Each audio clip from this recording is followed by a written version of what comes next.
오늘 우리가 8절 말씀을 여러분 보시면 로마 교회를 보면서 사도 바울이 감사한다 이런 말씀이 있습니다. 저도 지난주 첫 번째 로마서 강해를 시작하면서 저는 계속 그 로마 교회가 계속 떠올랐어요. 로마 교회. 그 로마 교회가 정말 불가능한 그러한 그 도시에서, 불모지 같은 도시에서 복음의 씨앗이 뿌려져서 그 교회가 세워지는 그 과정을 저는 계속 묵상했어요. 근데 사도 바울도 지금 똑같은 거예요. 이 로마 교회를 생각하면 생각할수록 사실 이 로마 교회는 사도 바울이 못 가봤다고 그랬죠. 아직 한 번도 가보진 못했어요. 그냥 소문으로만 듣고 소식으로만 들었어요. 근데 듣기만 했는데도 이 로마 교회가 너무 귀한 거예요. 너무 소중한 거예요.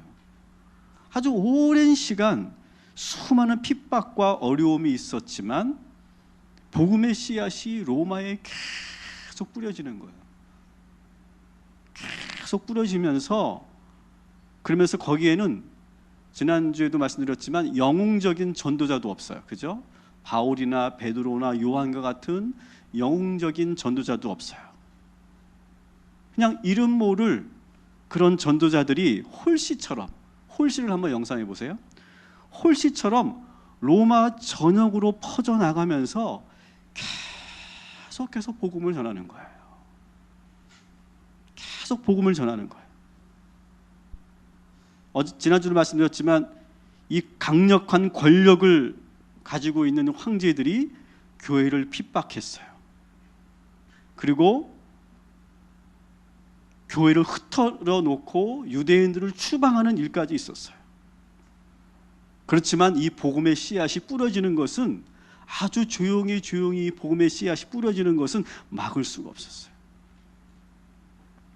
유대인들만 추방하면 이 골치 아픈 유대교나 이 신흥 종교였던 기독교는 다 사라질 줄 알았는데 뜻밖의 어떤 일이 일어납니까?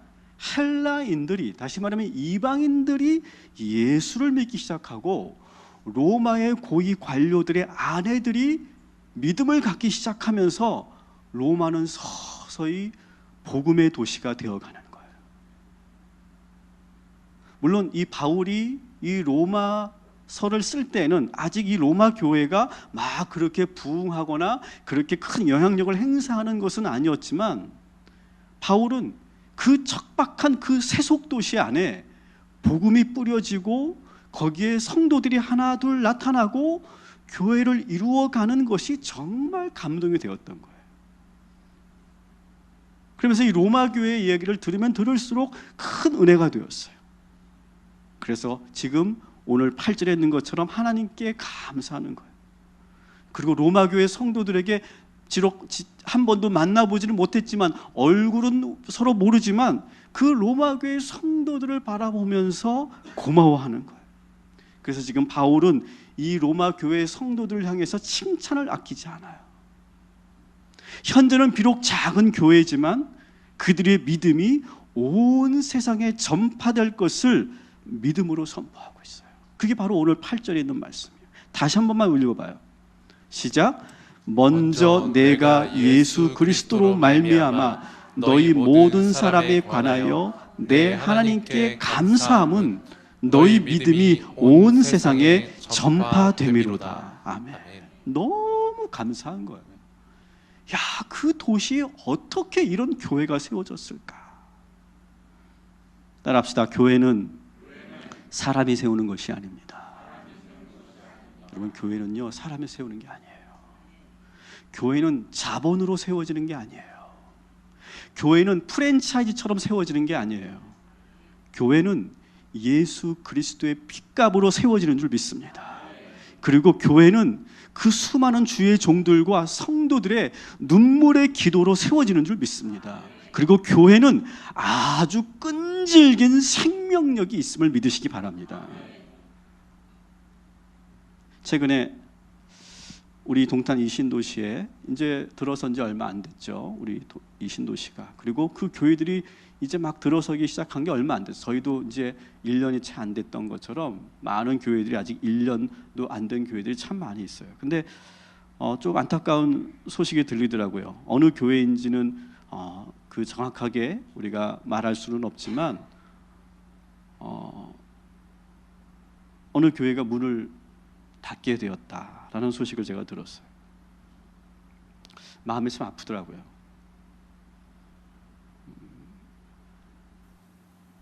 이제 얼마 되지 않았는데 이 도시가 워낙 정말 생존하기가 어려운 그러한 도시이기 때문에 교회가 지금 닫게 되었다라는 소식이 들었어요. 저는 그 교회를 놓고 기도합니다. 그 목회자를 놓고 기도합니다. 여러분 상상해 보십시오. 그 교회 성도들과 목회자들은 지금 그 교회를 닫으면서 어떤 마음일까요? 정말 기도도 많이 하셨을 것이고 많은 꿈을 가지고 이 도시에 들어오셨고 그 사명감을 가지고 들어오셨는데 그것을 유지하기 어려워서 문을 닫게 되었다. 그러면 그 교회는 그냥 사라지는 것인가? 너무 허무한 게 아닌가? 우리가 그렇게 생각할 수가 있어요. 그런데 저는 또 다른 소식을 들었어요. 전혀 정반대 소식인데 어느 일동탄에 어느 목사님도 처음에 이 일동탄에 교회를 개척했는데 재정 상태가 너무 어려워서 교회를 닫으셨대요. 그리고 그 목사님과 그 사모님이 생활전선에 뛰어드신 거예요. 너무 어려우니까 그럴 수밖에 없지 않겠어요? 생활전선에 뛰어들어서 교회를 닫고. 근데 더 놀라운 것은 그렇게 5년 6년을 그렇게 고생하시다가 다시 교회를 개척하셨대요. 저는 또 그 소식을 들으면서 또 새로운 소망을 갖게 돼요. 여러분 교회는요 홀씨와 같아요. 여러분 이 홀씨 봄에 막 홀씨가 날아들지 않습니까? 그 홀씨가 막 날아들 때 어떤 홀씨는 잘못 떨어져서 말라지거나 물에 휩쓸려서 사라져 버립니다. 근데 어떤 홀씨는 땅에 잘 안착되어서 싹이 나고 꽃이 피고 나무가 되고 또 큰 숲을 이루기도 하죠. 근데 그 수많은 홀씨들 가운데서는 존재감이 없이 사라져 버리는 홀씨들도 많지만 저는 그 홀씨들이 또 다른 생명을 움트게 하는 저는 밑거름이 된다고 좀 봅니다. 또 어떤 홀씨들은 다 죽은 것 같았는데 거기서 절대로 생명력이 움틀 수 없는 것 같은데 절대로 천천히 생명력을 포기하지 않고 기어이 싹을 내고야 마는 그런 홀씨들도 있어요. 따라합시다. 교회는 결코 무너지지 않는다. 결코 사라지지 않는다. 여러분 이 사실을 여러분 분명히 믿으시고 그리고 우리 동탄 꿈의 교회를 뿐만 아니라 우리 지역에 있는 많은 교회들을 놓고 여러분 꼭 기도해 주시기 바랍니다. 그래서 여러분 운전하고 차를 타고 가시면서 걸어가시면서 교회 십자가가 보이면 기도해 주십시오. 계속 말씀드립니다. 우리의 경쟁 상대가 아니에요. 계속 우리가 기도해 주는 거예요. 그 교회들이 정말로 제대로 된 그런 교회의 꼴을 만들어내고 그리고 정착할 수 있고 그리고 자립할 수 있는 교회가 될 수 있도록 우리가 함께 기도할 때 하나님께서 놀라운 기적을 이 로마와 같은 이 불모지의 이 땅 위에 하나님의 복음의 역사를 허락하여 주실 줄 믿습니다. 사도 바울은 그 로마 교회를 바라보면서 그 애틋한 마음, 어떻게 그런 곳에 교회가 세워질 수 있었을까? 감사하기도 하고 은혜가 되기도 했던 거예요. 여러분 교회들을 바라보면서 그런 눈으로 바라보시기 바랍니다. 저 교회 하나가 세워지기 위해서 얼마나 많은 눈물의 기도가 있었을까? 얼마나 많은 기도가 있었을고 얼마나 많은 주의 종들의 그런 부르짖음이 있었을까? 너무 귀하게 바라볼 수 있는 우리 모두가 되기를 주님의 이름으로 축원합니다. 9절을 같이 읽어볼게요. 시작. 내가 그의 아들의 복음 안에서 내 심령으로 섬기는 하나님이 나의 증인이 되시거니와 항상 내 기도에 쉬지 않고 너희를 말하며. 아멘. 자, 보세요. 오늘은 또 지금 이 말씀은 바울은 기도할 때마다 어떻게 한다고 그래요? 항상 로마 교회를 놓고 기도하는 거예요. 항상 내 기도에 쉬지 않고 너희를 위해 기도하고 있다. 여러분, 우리가 은혜 받는 비결, 축복받는 원리가 여기 있어요. 여러분, 교회를 놓고 기도하시기 바랍니다. 그게 축복의 원리예요. 그래서 교회가 세워지는 과정을 놓고 기도하고, 교회가 세워질 때 그 성도들의 그 헌신과 희생을 놓고 기도하고, 교회가 세워가는 일에 전력을 다하고 있는 그 주의 종들을 위해서 기도하고, 그리고 앞으로 일어날 그 교회의 시련들을 위해서 기도하고, 그 시련을 이겨내고 놀라운 부흥의 불길이 타오르는 그런 교회를 위해서 여러분 꼭 기도하시기 바랍니다. 여러분, 교회를 위해 기도하는 것이 축복의 원리인 줄 믿습니다. 그래서 이 바울은 한 번도 가보지 못했고, 그리고 그 성도들이 누구인지도 만나보지 못했지만 로마 교회의 그 감동적인 이야기를 계속 전해 들으면서 큰 은혜를 받았고, 그리고 기도할 때마다 이 로마 교회를 놓고 기도하는 거예요. 오늘 우리가 함께 기도할 때 여러분이 알고 있는 교회들을 위해서 기도하세요. 우리 동산 꿈의 교회를 놓고 기도하는 것도 당연하지만 저는 여러분이 지금 기도해 줘야 될 교회가 있을 거라고 생각해요. 그 교회를 놓고 기도해 주십시오. 우리는 동탄 꿈의 교회 성도이기 이전에 우리는 또한 모든 한국에 있는 교회들을 위해 기도해야 될 중보의 책임이 있어요. 그럴 때 하나님께서 우리에게 은혜를 주실 줄 믿습니다. 뜨거워질 줄 믿습니다.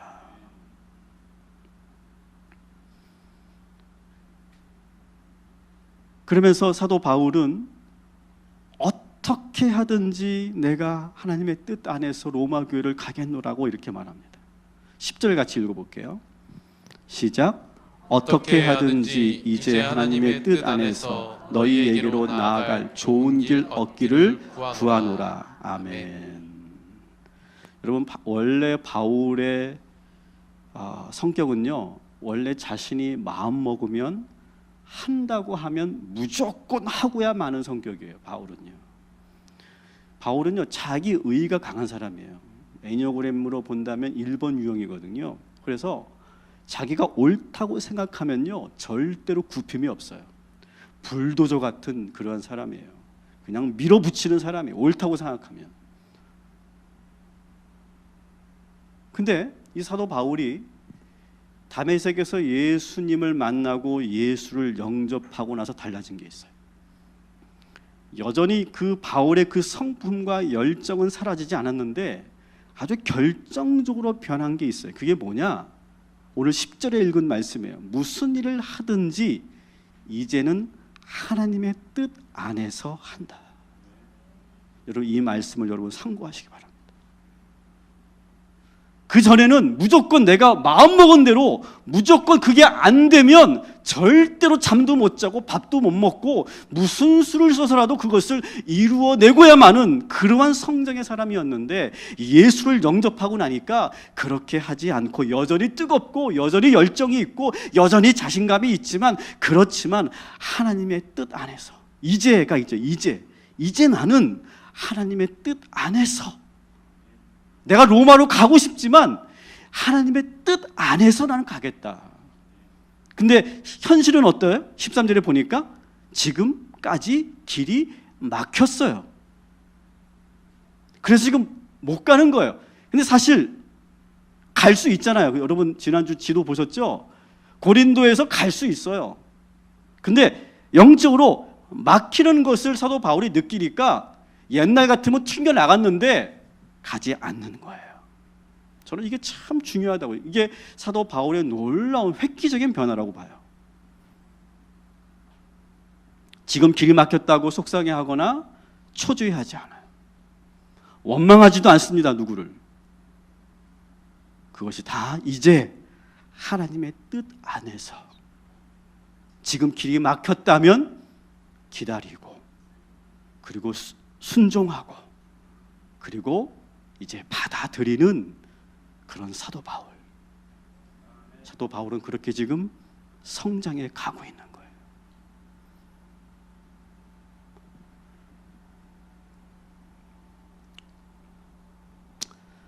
거예요. 지금까지 우리 성도님들에게 제가 공개를 하지 않았지만 오늘 이 자리에 빌어서 제가 공개를 하겠습니다. 오늘부로 제가 새로운 공간을 놓고 우리 저와 또 많은 기획위원들과 많은 그런 권사님들이 정말 뜨겁게 기도하면서 머리를 맞대고 우리가 지혜를 모으면서 해왔던 그런 일들이 있습니다. 새로운 교육 공간을 위해서 분양을 받아야 되겠다, 이제 그런 마음을 먹었었어요.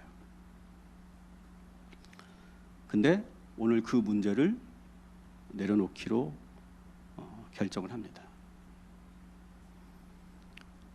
성도님들에게 부담을 드리고 싶지 않았기 때문에 조용히 일을 좀 진행하고 싶었어요.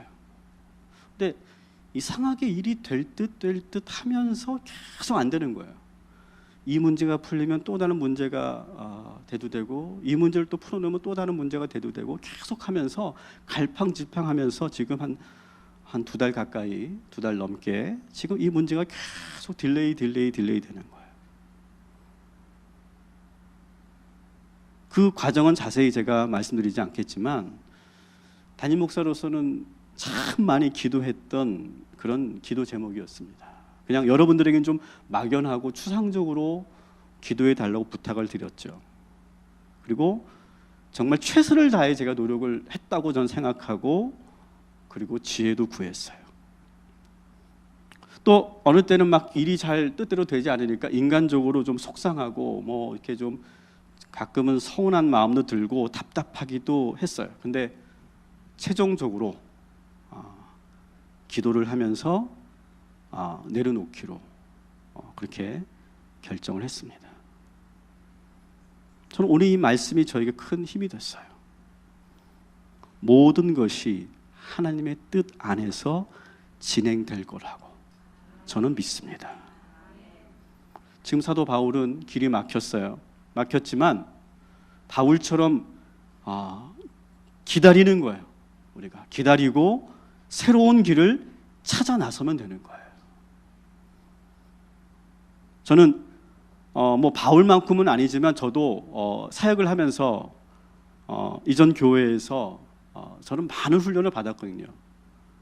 그래서 저는 그 좌절도 많이 해보고 그런 많은 역경도 있었는데, 거기서 제가 훈련 받았던 것이 저는 회복 탄성력이라고 생각해요. 저는 제 자신에게 그것만큼은 제가 자신 있게 나는 강한 사람이다, 이렇게 훈련 받았다라고 저는 자부할 수 있을 것 같아요. 더 이상 그거 가지고 제가 연연하거나 미련을 갖지 않을 겁니다. 그냥 이것도 수많은 우리의 경험 중에 하나일 뿐이고, 이 체험을 우리가 통해서 우리 교회가 더 단단하게 하시고 더 좋은 길로 인도하여 주실 줄 믿습니다. 혹시 여러분 저희들처럼 우리 교회처럼 여러분들이 지금 일들이 될 듯 하면서 자꾸 꼬이고 왠지 잘 안 된다 하면 오늘 정말 저처럼 아주 깊이 한번 기도해 보시기 바랍니다. 그래서 이제는 하나님의 뜻 안에서, 그 하나님의 뜻 안에서 여러분 잘 판단하시고 그리고 결정하시기를 주님의 이름으로 간절히 축원합니다. 그리고 이제 우리는 새로운 길로 가는 거예요.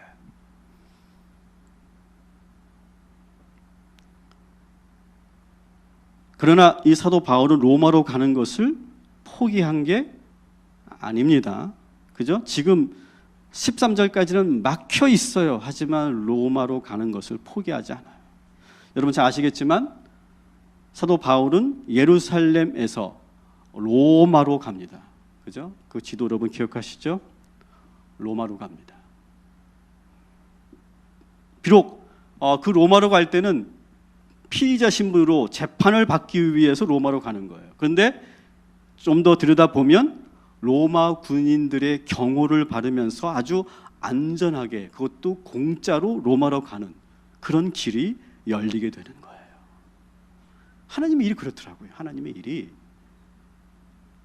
길이 막힌 것 같고 더 이상 또 다른 방법이 없는 것 같은데, 그때 하나님께서 더 좋은 길로, 더 빠르게, 더 놀랍게 일을 하실 때가 있어요.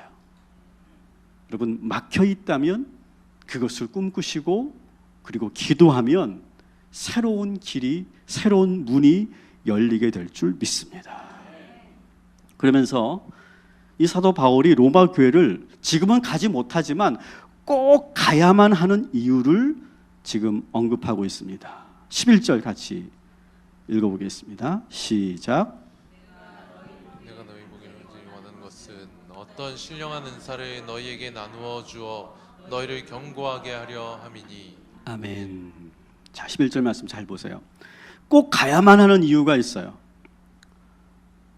로마 교회는 사실 세워진 지 얼마 안 된 교회죠. 그래서 아마 바울은 로마 교회에 대한 그런 많은 정보를 브리스길라와 아굴라를 통해 듣습니다. 그러면서 로마 교회의 상황을 들어보니까 무엇이 지금 준비되어야 되고 이 교회가 지금 꼭 필요한 것이 무엇인가를 진단을 했어요. 지금까지 이 로마 교회는 그냥 믿는 사람들이 모여있는 수준에, 그냥 모여서 함께 예배하는 수준의 아주 작은 가정교회예요. 반면에 이 사도 바울은 어떻습니까? 많은 교회를 개척해 봤고, 어떻게 하면 교회가 안정되게 세워져 가고, 그리고 교회 안에서 성도들이 어떻게 신앙생활 하면서 살아야 하는지를 이미 목회자로서 풍부한 경험을 갖고 있는 그런 사도 바울이잖아요. 그래서 이 목회적 경험을 가지고 지금 바울은 로마 교회를 가서 지금 꼭 해야만 하는 일이 있다. 그게 뭐냐? 고린도 교회에서 나타났던 성령의 은사가 그 로마 교회에 나타나게 하는 거예요. 그래서 로마 교회가 막 성령의 역사가 나타나면서 거기에서 수많은 은사들이 쏟아지고, 그리고 그 은사를 가지고 있는 사람들이 서로가 협력하면서 그 교회를 이루어가는 그러한 시스템을 지금 세팅을 하기 위해서 나는 꼭 가야만 한다. 이렇게 지금 사도 바울이 첫 번째 이유로 말하고 있는 거예요. 여러분, 이 교회가 견고해지기 위해서는요, 먼저 우리가 성령의 은사를 받아야 돼요. 여기 계신 오늘 모든 성도님들이 오늘 우리가 함께 기도할 때 성령의 은사가 임하게 될 줄 믿습니다. 어떤 이들에게는 리더십의 은사, 어떤 이들에게는 믿음의 은사, 어떤 이들에게는 기도의 은사, 전도의 은사, 그리고 방언의 은사, 그 수많은 그런 은사들이 오늘 이 시간 쏟아지게 되길 소망합니다. 사도행전에 나타났던 그 역사가 2000년이 흐른 지금도 그대로 임하게 될 줄 믿습니다. 그 은사를 받은 사람들이 서로 얽히고 설키면서 하나의 구조를 이루어가는 것.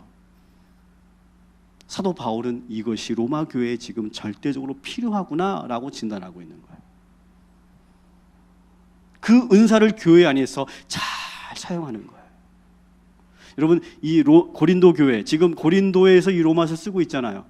근데 이 고린도의 가장 큰 문제가 뭐예요? 은사는 많았는데 그 은사를 서로가 경쟁하고 잘못 사용하면서 교회가 혼란스러워졌어요. 성령의 충만함은 있었는데 그 은사를 제대로 사용하지 못하니까 교회가 위기가 찾아왔어요. 근데 그것을 사도 바울은 이미 다 경험했기 때문에 로마 교회에서 새롭게 성령의 역사가 나타났을 때 그것을 어떻게 해야 하는지를 이미 다 알고 있기 때문에 내가 꼭 가서 그 로마 교회에 그러한 일들을 내가 해주고 싶다. 그러면서 이 성령의 은사를 받은 사람들이 서로가 연대하고 연합하면서 견고하게 세워져 가는 거예요. 여러분, 교회는 절대로 소수의 사람들이 교회를 주도하면 안 돼요. 제일 나쁜 것은 담임 목사가 혼자 주도하면 안 돼요. 그리고 소수의 사람들이 주도해서도 안 돼요.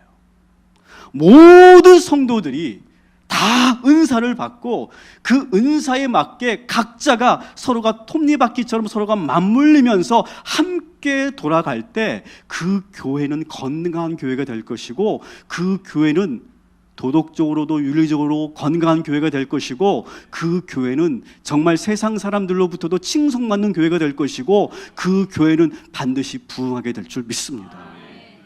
사도 바울은 그 원리를 알고 내가 가서 꼭 이것을 너희 교회에 이루어 보고 싶다. 그러면서 사도 바울은 두 번째, 내가 로마 교회를 가야 되는 두 번째 이유를 12절에 말하죠. 시작. 이는 곧 내가 너희 가운데서 너희와 나의 믿음으로 말미암아 피차 안위함을 얻으려 함이라. 아멘. 자, 이 말씀 잘 보세요. 교회는요, 서로가 기대고 의지하면서 세워지는 곳이에요. 교회는. 오늘 사도 바울은 놀라운 얘기를 합니다. 바울이 교회의 지도자지만 자신도 위로받고 세워줘야만 한다. 이렇게 고백하고 있어요. 그러니까 잘못된 교회는 어떤 교회냐? 목회자만 바닥에 나도록 막 퍼주고 성도들은 받아먹기만 하는 그러한 교회라면 거기엔 소망이 없어요. 그 교회는 절대로 오래 갈 수가 없어요. 근데 여러분, 교회만 그런 게 아니죠. 교회만 그런 게 아니라 여러분, 아버지 한 사람만 희생하는 가정 생각해 보세요. 어머니 희생만으로 유지되는 그런 가정 절대 건강하다고 말할 수 없어요. 직원들의 그 노동을 착취해서 배만 불리는 그런 회사 절대 소망이 없어요. 서로가 의지하고 세워주고 붙잡아주는 공동체가 더 커지게 될 것이고 견고하게 될 줄 믿습니다.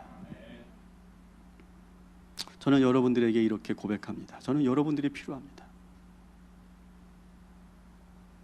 저는 성도 여러분들의 중보 기도를 통해서 저는 지금 이 자리에 설 수 있는 거예요.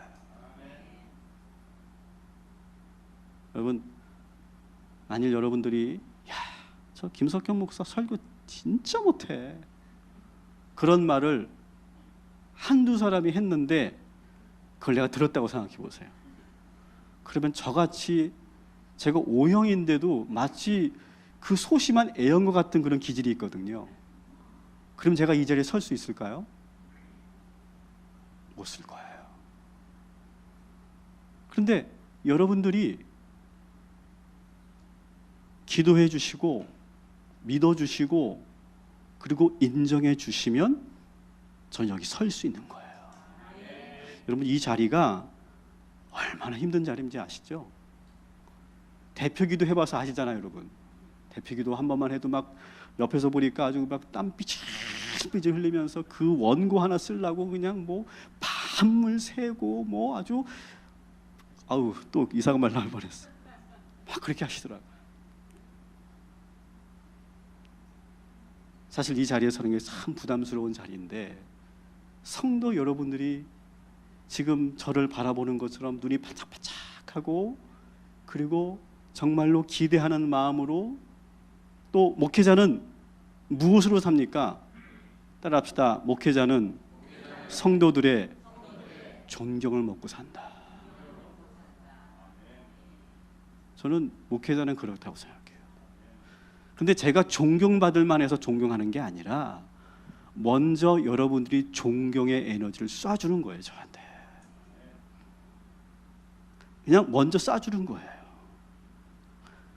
저놈이 존경할 만한 행동을 하나하나 그걸 보고 쏘는 게 아니라 먼저 쏴주시는 거예요. 그러면 저희는 그걸 먹고 그걸 받고 그리고 그 힘으로 하는 거예요. 그래서 저는 그렇게 생각해요. 제가 언제 목회를 그만둬야 될까? 우리 성도들로부터 존경의 마음이 사라질 때 저는 그때는 목회를 그만둬야 된다고 생각해요. 구차하게 여기에 연연할 게 아니라고 생각해요. 저는 가장 강력한 에너지는 성도들이 믿어주고 존경해 줄 때 저는 설 수 있는 거예요. 사도 바울이 지금 말하지 않아요.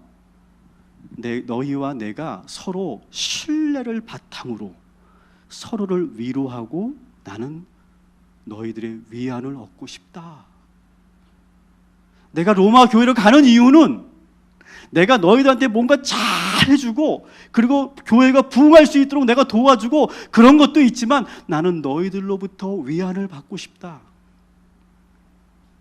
서로가 신뢰를 바탕으로 우리가 함께 하면서 서로가 함께 교회를 이루어 가자.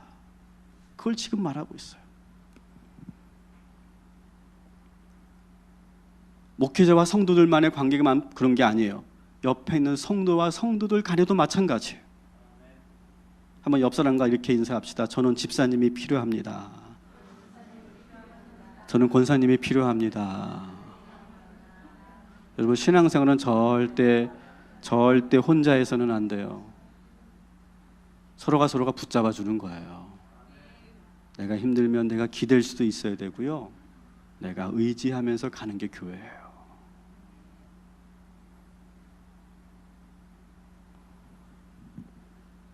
세 번째, 이 로마 교회로 가야 하는 세 번째 이유를 13절에 말하고 있습니다. 시작. 형제들아, 내가 여러 번 너희에게 가고자 한 것을 너희가 모르기를 원하지 아니하노니 이는 너희 중에서도 다른 이방인 중에서와 같이 열매를 맺게 하려 함이로되 지금까지 길이 막혔도다. 아멘. 그러면서도 바울이 로마 교회로 꼭 가고 싶은 세 번째 이유는 사도 바울에게는 아주 풍부한 경험이 있죠. 교회를 개척하고 부흥한 경험도 있지만 더 큰 경험은 이방인들을 향해 전도하는 그러한 경험이 풍부해요. 그래서 그 로마서 1장 5절에 사도 바울은 자신을 소개할 때 뭐라고 소개하냐면, 따라합시다. 이방인의 사도. 이방인의 사도라고 자기를 그렇게 불러요. 다른 예수님의 제자였던 그런 제자 출신의 사도들은 대부분 유대인들을 중심으로 그 당시에는 복음을 전했고 전도했어요. 그런데 사도 바울은 이방인들을 집중해서 전도했어요. 그래서 그에게 붙여진 별명이 이방인의 사도예요. 그렇기 때문에 지금 사도 바울은 로마가 지금 어때요? 완전히 이방인들만 있는 곳이잖아요. 헬라인만 있는 곳이잖아요. 그러니까 거기가 완전히 복음의 밭이잖아요. 그러니까 내가 빨리 달려가서 거기서 이방인들을 집중해서 전도하고 싶다. 바울은 그런 게 있는 것 같아요. 이방인들이 그냥 쑥 들어가는 거예요. 저는 참 그게 부럽더라고요. 저는 제가 제일 못하는 게 낯선 사람들이나 그리고 만난 지 얼마 안 된 분들을 제가 이렇게 쑥 못 들어가요. 공감하시죠? 제가 잘 못해요. 제가 뭐 성격이 좀 못됐거나 냉정해서가 아니라 저는 원래 그런 걸 못하는 인간이다. 여러분 그렇게 이해해 주세요. 이렇게 쑥 못 들어가요, 저는. 근데 그런 걸 잘하는 목사님들이 계세요.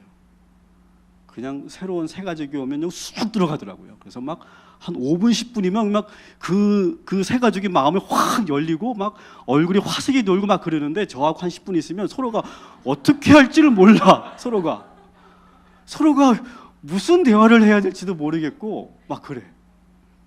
그래서 저는 이 자리에 있으면 차라리 나아. 근데 1대1로 만나면 그게 잘 안 돼요.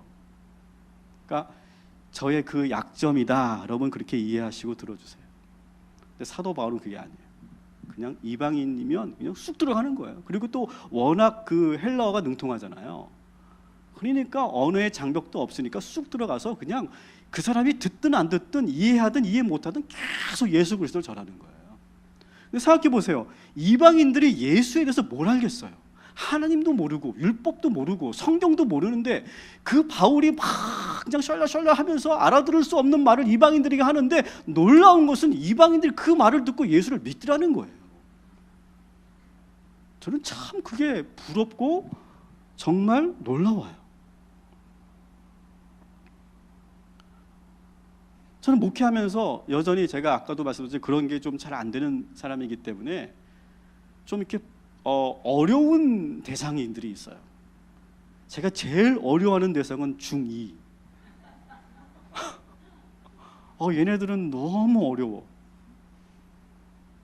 뭘 가지고 얘기를 해야 될지 모르겠어. 그 얘네들은 무조건 대답이 뭐예요? 몰라요. 무조건 모른대. 밥 먹었냐? 몰라요. 무조건 몰라요. 제일 어려워요. 근데 그래도 그나마 제가 제일 편하게 생각하는 그런 계층은 우리 중년 이후에 40대부터 한 우리 70대도 저는 너무 좋아요. 20, 30대는 어떠냐? 어렵지는 않은데 편치는 또 않아. 왠지 그런 게 저한테 있는 것 같아요. 전 참 지독하게 내성적인 사람이에요.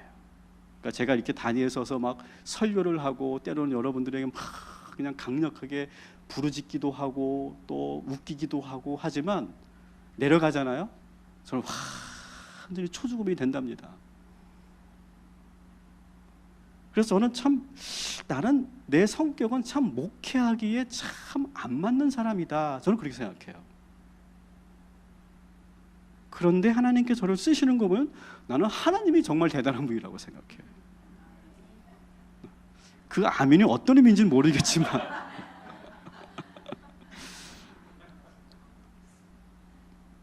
근데 하나님은 저의 장점을 알고 계신 거예요. 그래서 저는 저의 장점을 가지고 목회를 하고 있지만 그래서 저는 여러분이 필요한 거예요. 그러니까 저처럼 쑥 들어가지 못하는 그런 목사니까 옆에 좀 쑥 들어가는 성도들이 좀 와서 막 그 성도들을 새 가족들을 막 이렇게 또 마음을 열게 해주고 뭐 그런 서로가 우리 목사님이 이런 것들이 좀 부족하지 내가 이런 것들은 내가 채워줘야지 내가 그 역할을 해드려야지 그러면서 서로가 이렇게 얽히고 설키면서 하나의 공동체를 이루어가는 것 저는 그것이 우리 교회가 가야 될 일이라고 생각해요. 우리가 사도 바울을 이렇게 보니까 뭐 사도 바울은 다 잘하는 것 같죠? 사도 바울은요 다 잘한 게 아니고 이 사도 바울도 자기가 잘하는 것만 가지고 목회한 거예요.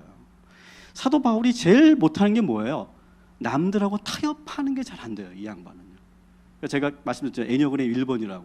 애니어그램 1번은 어떠냐면 자기가 오르면 오른 거예요. 어떤 다른 기준 그런 게 없어요. 내가 오르면 오른 거예요. 그래서 사도 바울은 유대인들하고 타협이 안 됐잖아요. 유대인들하고 이렇게 싸우잖아요. 그리고 예루살렘 교회 지도자들하고 사이가 되게 안 좋았어요. 또 더구나 성깔이 있으니까 아니다 싶으면 베드로고 뭐고 없어요. 직설을 날리는 거예요. 그리고 한 번 아니라고 생각하면요 아예 안 봐버려요. 누구를 안 봤어요? 누가 요한? 아예 안 봐버리잖아요. 그리고 이 사도 바울은 막 자기가 주도하지 않으면 안 돼. 원래 바나바랑 첫 번째 1차 전도여행 갔는데 바나바가 사실은 지도자거든요. 교회에. 이제 사도 바울은 새 가족이에요. 이제 예수 믿은 지 얼마 안 된 사람이에요. 근데 마치 지가 지도자인 것처럼 행동해요. 그렇게 안 하면 직성이 안 풀리는 사람이에요. 막 그런 사람이에요.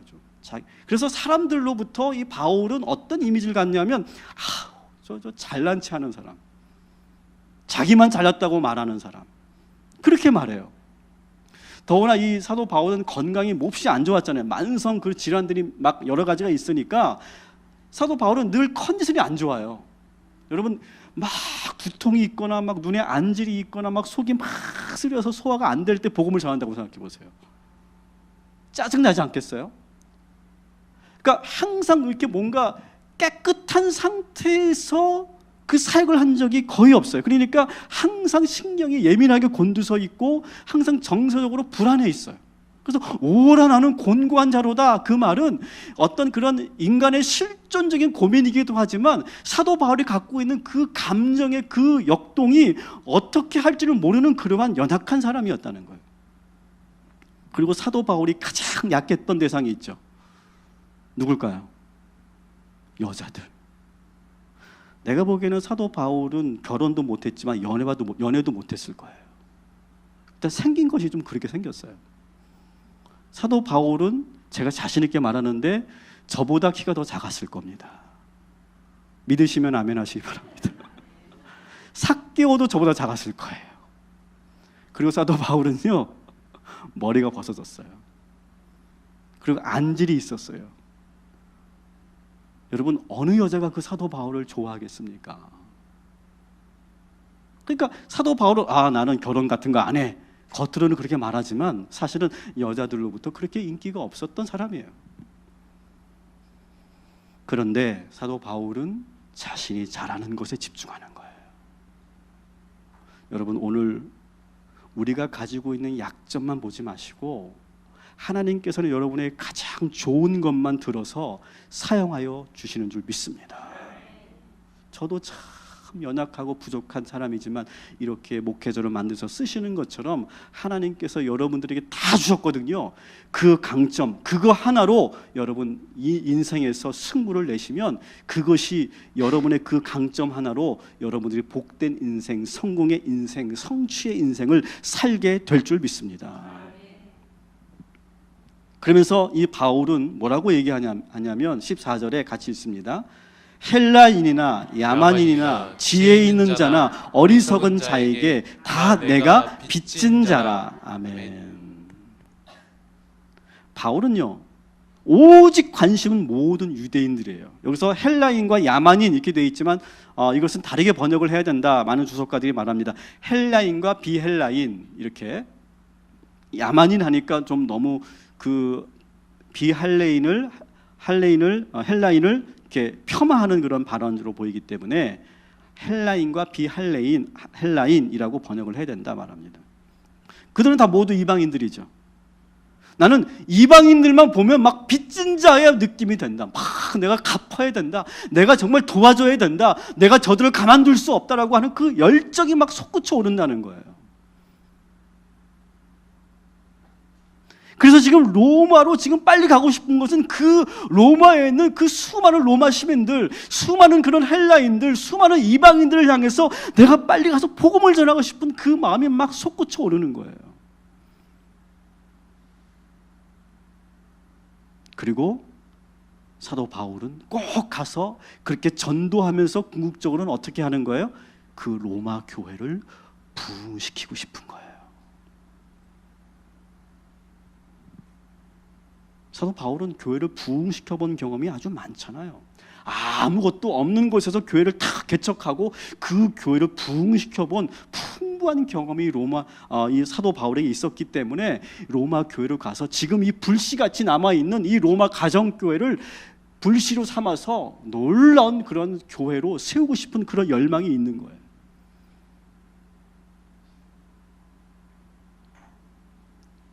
저는 아까 말씀드린 것처럼, 선포한 것처럼 제가 분양받는 것을 착 내려놓으면서 하나님께서 저에게 딱 주신 그 뜨거움이 있어요. 교회에 대한 부흥이에요. 교회를 더 부흥시키기 위해서 내가 더 달려가야 되겠다. 하나님께서 우리 동탄 꿈의 교회를 더 놀랍도록 사용하시기 위해서 부흥시켜 주시고, 그리고 그 일을 통해서 이 로마와 같은 이 동탄 신도시에 정말 하나님께서 복음의 역사를 만들어내는 그런 교회가 될 줄 믿습니다. 저는 그런 비전을 오히려 보게 됐어요.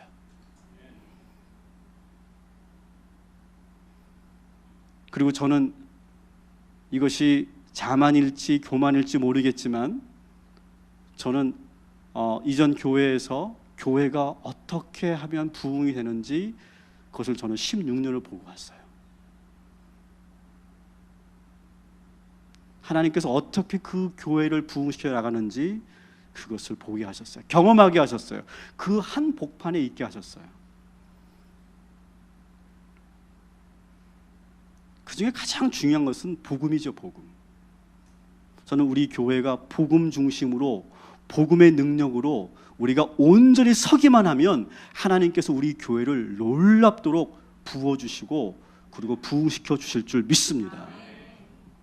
오늘 우리 찬양 간사님이 처음에 불렀던 다시 복음 앞에, 이 찬양처럼 우리가 다시 복음에 서면 교회는 반드시 부흥하게 돼 있어요.